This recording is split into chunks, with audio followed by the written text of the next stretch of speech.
வணக்கம். இன்றைய முக்கிய செய்திகள். புதுச்சேரி நூறடி சாலையில் போக்குவரத்து துறை அலுவலகம் இயங்கி வருகின்றது. இங்கு தினந்தோறும் நூற்றுக்கணக்கான பொதுமக்கள் டிரைவிங் லைசென்ஸ் உள்ளிட்ட பல்வேறு போக்குவரத்து தேவைகளுக்காக வந்து செல்கின்றனர். வேலை நாட்களான இன்று வழக்கம் போல் அலுவலகம் பரபரப்பாக காணப்பட்ட நிலையில் திடீரென அலுவலக கூட்டரங்கில் உள்ள ஏசியில் ஏற்பட்ட கோளாறு காரணமாக மின் கசிவு ஏற்பட்டு தீ விபத்து ஏற்பட்ட நிலையில் ஏசி முழுவதுமாக தீப்பற்றி எரிந்தது. தொடர்ந்து தீ மளமளவென ஒயர்கள் மூலம் மற்ற இடங்களுக்கு பரவிய நிலையில் அலுவலகத்தில் பணியிலிருந்த அதிகாரிகள் மற்றும் ஊழியர்கள் அலறி அடைத்துக் கொண்டு வெளியே ஓடி வந்தனர். இந்நிலையில் இச்சம்பவம் குறித்து போக்குவரத்து துறை அதிகாரிகள் தீயணைப்புத் துறைக்கு தகவல் அளித்ததன் பேரில் சம்பவ இடத்திற்கு விரைந்து வந்த தீயணைப்புத் துறையினர் தண்ணீரை பீச்சடித்து தீயை அணைத்ததால் உயிர் சேதங்கள் மற்றும் பெரும் பொருட்சேதங்கள் தவிர்க்கப்பட்டது. மேலும் திடீரென ஏற்பட்ட தீ விபத்து குறித்து தீயணைப்புத்துறை அதிகாரிகள் விசாரணை மேற்கொண்டு வருகின்றனர். போக்குவரத்து துறை அலுவலகத்தில் திடீரென ஏற்பட்ட தீ விபத்து காரணமாக அப்பகுதியில் பெரும் பரபரப்பு ஏற்பட்டது. தவளக்குப்பம் பகுதியில் உள்ள காந்திநகர் பகுதியில் சாலை மற்றும் வடிகால் வசதிகள் இல்லாமல் அப்பகுதி மக்கள் மிகுந்த சிரமத்திற்கு உள்ளாகினர். சட்டப்பேரவைத் தலைவர் அவர்களது இது தொடர்பாக உரிய நடவடிக்கை எடுத்து முதற்கட்டமாக காந்திநகரில் கழிவுநீர் வாய்க்கால் வசதியை ஏற்படுத்தி தந்தார். அதனைத் தொடர்ந்து அரியாங்குப்பம் கொம்யூன் பஞ்சாயத்து மூலம் தனது தொகுதி மேம்பாட்டு நிதியிலிருந்து காந்திநகர் பகுதியில் உள்ள அனைத்து வீதிகளுக்கும் புதிய தார் சாலை அமைப்பதற்கு அரசாணை பெற்று தந்தார். இதன்படி தார் சாலை அமைக்கும் பணிகளை துவங்கும் முகமாக பணிகளுக்கான பூமி பூஜை சட்டப்பேரவைத் தலைவர் முன்னிலையில் காந்திநகர் பகுதியில் நடைபெற்றது. இந்த நிகழ்ச்சியில் அரியாங்குப்பம் கொம்யூன் பஞ்சாயத்து ஆணையர் ரமேஷ், உதவி பொறியாளர் நாகராஜ், இளநிலை பொறியாளர் சரஸ்வதி மற்றும் அப்பகுதி முக்கிய பிரமுகர்கள் கிருஷ்ணமூர்த்தி ரெட்டியார், முன்னாள் பஞ்சாயத்து தலைவர் ராஜா சக்திவேல், மாவட்ட துணைத் தலைவர் மணி, சுப்பிரமணி, மூர்த்தி, புதுப்பட்டான் மணி, முருகன், ராஜேந்திரன், கிருஷ்ணமூர்த்தி, சதாசிவம், ஆனந்தன், அசோக், ஞானசேகர், வினோத், ஆதி மற்றும் பெண்கள் உள்ளிட்ட அப்பகுதி பொதுமக்கள் கலந்து கொண்டார்கள்.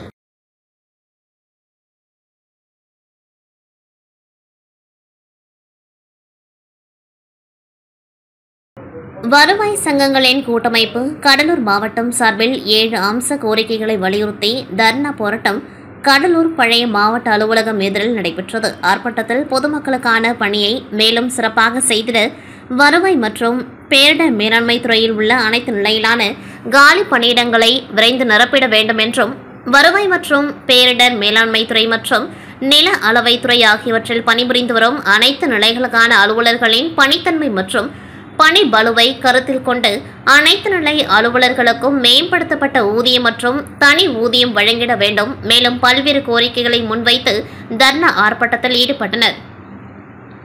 முன்னதாக அண்ணாபாலம் அருகே இருந்து பேரணியை தமிழ்நாடு கிராம நிர்வாக அலுவலர்கள் சங்கம் செந்தில் முருகன், தமிழ்நாடு கிராம நிர்வாக அலுவலர்கள் முன்னேற்ற சங்கம் திருமாவளவன் மற்றும் தமிழ்நாடு நில அளவை அலுவலர்கள் ஒன்றிணைப்பு நீல்ராஜ் ஆகியோர் செய்திருந்தனர்.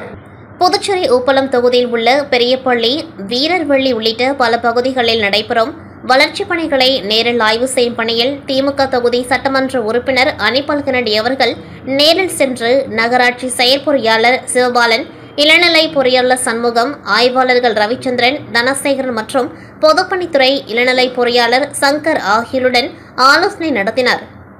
வஉசி வீதி, மோரிசன் வீதி, அப்பாவு மேஸ்திரி வீதி, பாண்டியன் சந்து, லத்தீப் சந்து உள்ளிட்ட பகுதிகளில் சாலை, பாதாள வடிகால் மற்றும் வாய்க்கால் பணி குறைபாடுகளை அதிகாரிகளுடன் நேரில் சென்று ஆய்வு செய்து உடனடியாக நடவடிக்கை எடுக்க வேண்டும் என சட்டமன்ற உறுப்பினர் வலியுறுத்தினார்.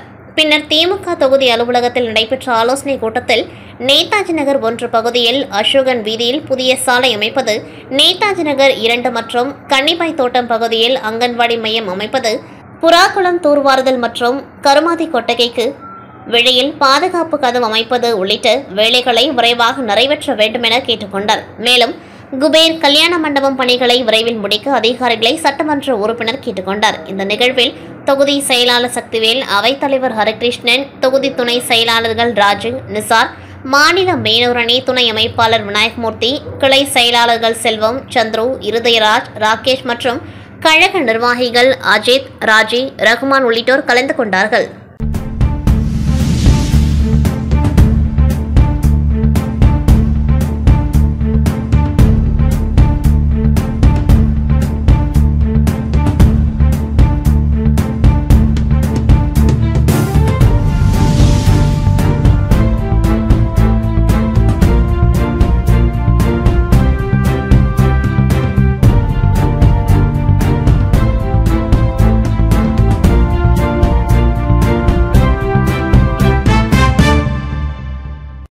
திண்டுக்கல் மாவட்டம் கொடைக்கானல் மலை பிரதேசமாக காணப்பட்டு வருகின்றது. மாவட்ட ஆட்சித்தலைவர் சரவணன் உத்தரவின் பேரில் கொடைக்கானல் கோட்டாட்சித் தலைவர் திருநாவுக்கரசு அவர்கள் ஜூலை 1ஆம் தேதி முதல் கொடைக்கானலில் ஜேசிபி, பொக்லைன், கம்ப்ரசர், போர்வெல் போன்ற வாகனங்கள் அனுமதி இல்லை எனவும் கனிம வளங்களை சேதப்படுத்துவோர் மீது கடுமையான நடவடிக்கை எடுப்பதோடு வாகனங்கள் பறிமுதல் செய்யப்படும் எனவும் உத்தரவு பிறப்பிக்கப்பட்டுள்ளது. திண்டுக்கல் மாவட்ட ஆட்சித்தலைவர் சரவணன் அவர்களுக்கு பல்வேறு புகார்கள் வந்ததின் அடிப்படையிலும் நாளிதழ்கள் மற்றும் தொலைக்காட்சிகளில் செய்திகளின் எதிரொலியாகவும் கொடைக்கானல் கோட்டாட்சியருக்கு மாவட்ட ஆட்சித்தலைவரின் தகவலின் அடிப்படையில் கொடைக்கானல் கோட்டாட்சியர் தீவிர நடவடிக்கை மேற்கொண்டு வருகின்றார். அதன் அடிப்படையில் கொடைக்கானல் வட்டாட்சியர், வருவாய் ஆய்வாளர் மற்றும் கிராம நிர்வாக அலுவலர்கள் தொடர்ந்து கண்காணிக்கப்படுவதோடு பல்வேறு குழுக்கள் கனிம வளங்களை சேதப்படுத்துவோர்கள் மீது தகவல் கொடுக்கவும் அதற்குண்டான நடவடிக்கையை வருவாய்த்துறை எடுக்கப்பட வேண்டும் எனவும் உத்தரவு பிறப்பிக்கப்பட்டுள்ளது. குறிப்பாக பல்வேறு பகுதிகளில் குறுகிய காலங்களில் பாறைகளை உடைத்து சேதப்படுத்துவது, கனிம வளங்களை அள்ளுவது, இரவு பகலாக கம்ப்ரசர் மூலமாக வெடிவைத்து சட்டவிரோதமாக வெடி மருந்துகளை வைத்து பாறைகளை உடைக்கும் நடவடிக்கையில் கொடைக்கானல் மலைப்பகுதிகளில் செயல்பட்டு வருவதாகவும் கூறப்பட்டு வருகின்றது. அதன் அடிப்படையில் உரிய நடவடிக்கை எடுக்கப்பட வேண்டும் எனவும் கடுமையான உத்தரவினை பிறப்பிக்கப்பட்டுள்ளது. தற்பொழுது கொடைக்கானலில் எங்கு பார்த்தாலும் ஜேசிபி இயந்திரங்கள் கொண்டு பாறைகளை உடைப்பது, கனிம வளங்களை சேதப்படுத்துவது, கம்ப்ரசர், பொக்லைன் போன்ற ராட்சச இயந்திரங்களை கொண்டு சட்டவிரோதமாக நடைபெற்று வரும் கொள்ளையினை தடுக்க நடவடிக்கை எடுக்கப்பட வேண்டும் எனவும் அதற்குண்டான நடவடிக்கையை வருவாய்த்துறை செய்ய வேண்டும் எனவும் உத்தரவு பிறப்பிக்கப்பட்டுள்ளது. விநாயகா மிஷன் ஆராய்ச்சி நிறுவனத்தின் அலைடு ஹெல்த் சயின்ஸ் கல்லூரியின் சார்பில் உலக இசை தினம் கொண்டாடப்பட்டது. பல்கலைக்கழகத்தின் வேந்தர் டாக்டர் கணேசன் அவர்களின் அறிவுறுத்தலின்படி கல்லூரியின் டீன் டாக்டர் செந்தில்குமார் அவர்களின் வழிகாட்டுதல்படி கல்லூரியின் இயக்குநர் பேராசிரியர் ஆண்ட்ரூ ஜான் தலைமை தாங்கினார். இந்நிகழ்ச்சி கோர்க்காடு புஷ்பகாந்தி முதியோர் இல்லத்தில் கொண்டாடப்பட்டது.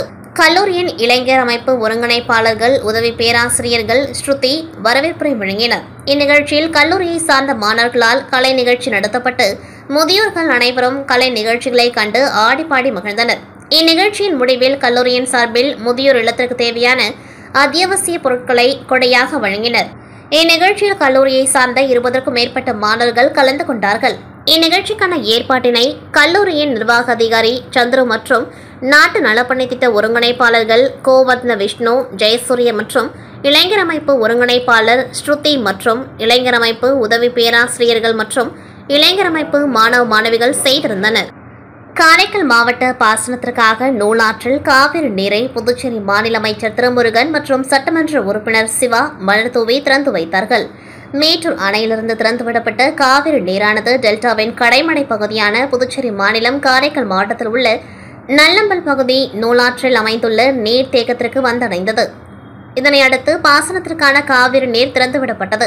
இதில் புதுச்சேரி மாநில குடிமைப்பொருள் வழங்கல் துறை அமைச்சர் திருமுருகன் மற்றும் திருநள்ளாறு சட்டமன்ற உறுப்பினர் சிவா கலந்து கொண்டு மலர் தூவி நீரை திறந்துவிட்டனர். இந்த நிகழ்வில் காரைக்கால் மாவட்டத்தில் உள்ள விவசாயிகள் மற்றும் பொதுப்பணித்துறை அதிகாரிகள் கலந்து கொண்டார்கள்.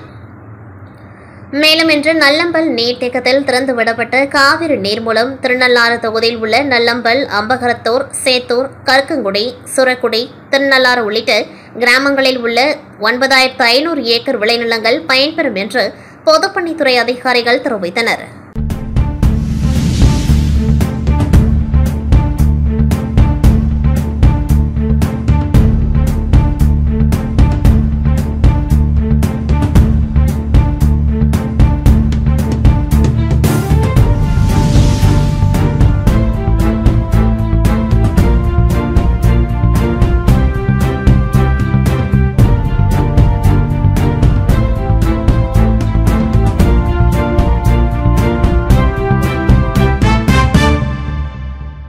புதுச்சேரி மாநிலம் காரைக்கால் மாவட்டம் கிளிஞ்சல்மேடு மீனவ கிராமம் ஒலிசா குடும்பத்தை சேர்ந்த ஆனந்த வேல்மகன் கார்த்திகேயன். இவர் வெளிநாட்டில் மரைன் இன்ஜினியராக பணிபுரிந்து வருகின்றார். காரைக்கால் மேடு பக்ரிசாமி பிள்ளை அரசு பள்ளியில் படிப்பு முடித்துவிட்டு மேற்படிப்பு படித்து மெரைன் இன்ஜினியராக வெளிநாட்டில் கப்பலில் பணிபுரிந்து வரும் கார்த்திகேயன் வருடத்திற்கு ஒரு முறை வரும் இவர் தான் பயின்ற அரசு பள்ளிக்கு ஏதேனும் செய்ய வேண்டும் என எண்ணத்தில் கடந்த 2018 முதல் இன்று வரையிலும் அரசு பள்ளிக்கு லேப்டாப், ஸ்மார்ட் டிவி, குடிநீர் சுத்திகரிப்பு இயந்திரம், அலமாரி போன்ற பள்ளிக்கு தேவையான பொருட்களை வழங்குவதை வழக்கம். இந்த முறை ஊருக்கு வந்த பொழுது வகுப்பறைகள் சென்று பார்த்தபொழுது பள்ளியை மேம்படுத்தும் எண்ணத்தில் மழலையர்கள் பயிலும் 2 வகுப்பறை தரைக்கு ரூபாய் 1,00,000 மதிப்பில் டைல்ஸ் பதித்து ரிப்பன் வெட்டி தனது குடும்பத்துடன் துவக்கி வைத்தார். மரைன் இன்ஜினியராக வெளிநாட்டில் பணிபுரியும் கார்த்திகேயனின் 2 பிள்ளைகளும் அதே அரசு பள்ளியில் பயின்று வருகின்றனர். இந்நிலையில் தாங்கள் வகுப்பறை தரைக்கு டைல்ஸ் பதித்து கொடுத்த கார்த்திகேயனுக்கு பள்ளியில் பயிலும் மழலையர்கள் மகிழ்ச்சியுடன் கை குலுக்கி நன்றிகளை தெரிவித்துக் கொண்ட காட்சி ஆசிரியர்கள் மற்றும் கார்த்திகேயன் குடும்பத்தினரிடையே நெகிழ்ச்சி ஏற்படுத்தியது. கடலூர் மாவட்டம் தியாகவள்ளி கிராமத்தில் ஆதி திராவிடர் சமூகத்தை சேர்ந்த மக்கள் எங்கள் பகுதிக்கு தனியாக பகுதி நேர நியாய விலைக் கடை வேண்டும் என கேட்டு கடலூர் மாவட்ட ஆட்சியர் அலுவலகத்தில் மனு அளித்தனர். அப்பொழுது கிராம மக்கள் கூறுகையில், பகுதியில் சுமார் 250க்கும் மேற்பட்ட குடும்பங்கள் வசித்து வருகின்றோம். தியாகவள்ளியில் உள்ள நியாய விலைக் கடையில் பொருட்கள் வாங்கி வருவதாகவும், அப்பொழுது மாற்று சமூகத்தை சேர்ந்தவர்களுக்கு முதல் நாளும் அடுத்த நாளே எங்களுக்கு பொருட்களை வழங்குகின்றார்கள். இதனால் எங்கள் கிராமம் பெண்கள் 2 நாட்கள் நியாய விலைக் கடைக்கு சென்ற ஒரு நிலை உள்ளது. இன்றளவும் ஜாதிய பாகுபாடுகள் பார்க்கப்படுவதால் எங்கள் பகுதிக்கு தனியாக பகுதி நேர நியாய விலைக் கடை கேட்டு மனு அளித்துள்ளோம். அப்படி கடை கிடைக்காத பட்சத்தில் ரேஷன் கார்டுகளை திரும்பி ஒப்படைக்கப் போவதாகவும் அவர்கள் தெரிவித்தனர்.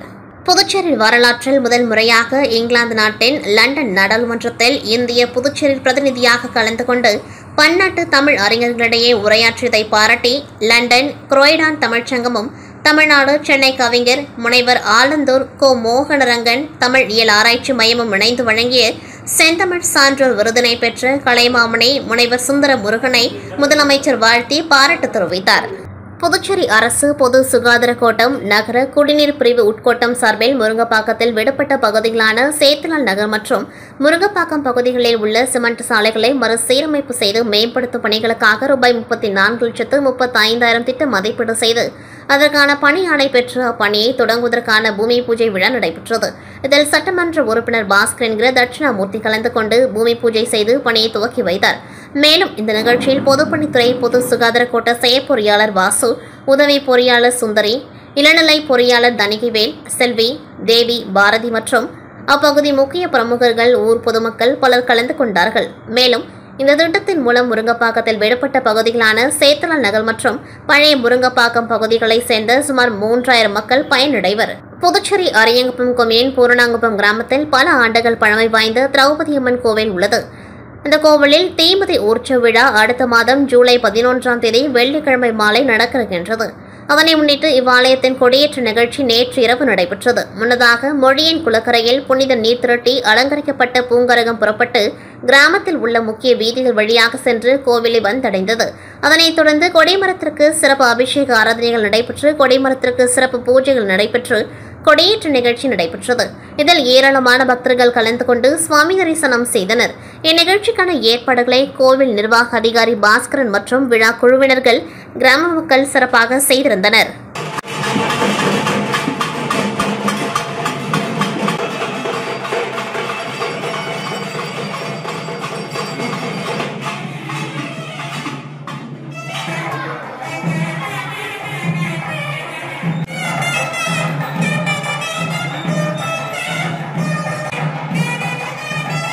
புதுச்சேரி மாநிலத்திற்கு மாநில அந்தஸ்து தரக்கோரி பல்வேறு அமைப்பினர் பல்வேறு போராட்டங்களை நடத்திய நிலையில் சுயேட்சை சட்டமன்ற உறுப்பினர் நேரு தலைமையில் வரும் 27ஆம் தேதி டெல்லி ஜந்தர் மந்தரில் 100க்கும் மேற்பட்டோர் கண்டன ஆர்ப்பாட்டம் நடத்த உள்ளனர்.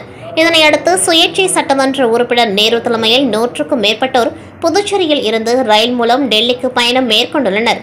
மத்திய அரசை கண்டித்து உடனடியாக மாநில அந்தஸ்து கோரிக்கை வலியுறுத்தி இந்த கண்டன ஆர்ப்பாட்டம் நடைபெற உள்ளதாக தெரிவித்துள்ளனர்.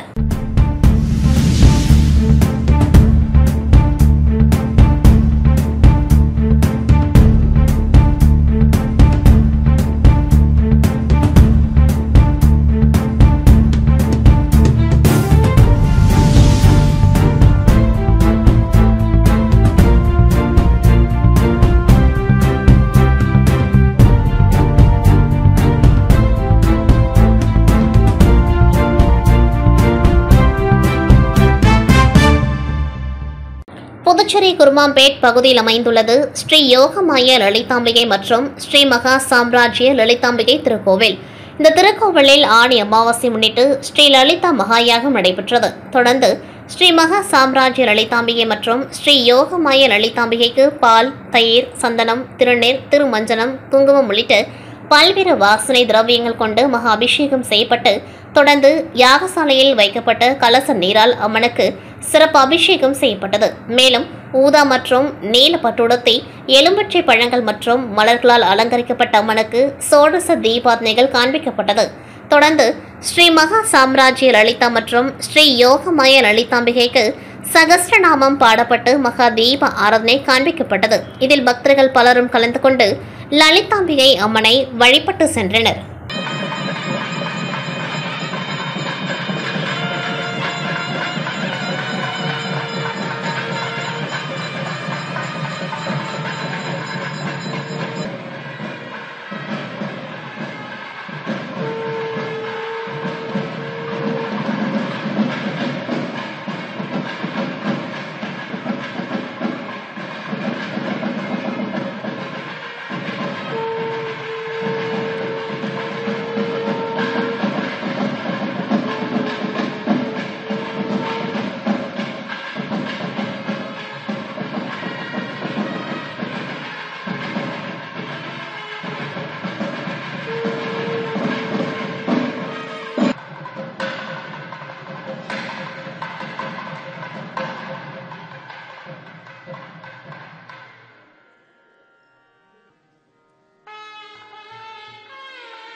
இத்துடன் செய்திகள் நிறைவடைகின்றது. நன்றி, வணக்கம்.